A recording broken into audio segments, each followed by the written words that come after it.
So the next thing we want to talk about is in the virtual events, you have different design options. So for example, you can do the 3D or 2.5D designs where it looks and mimics a physical conference or a physical event experience.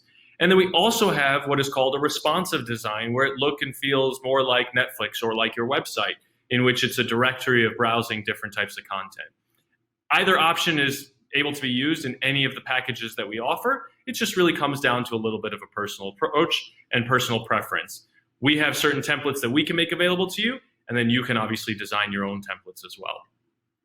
And then in terms of packaging and pricing, we have two different levels in the product. We have an essentials package, which gives you kind of the most important elements. So think of it as in a virtual event, it's going to give you your lobby, a theater, and a resource area, and some way to showcase your sponsors.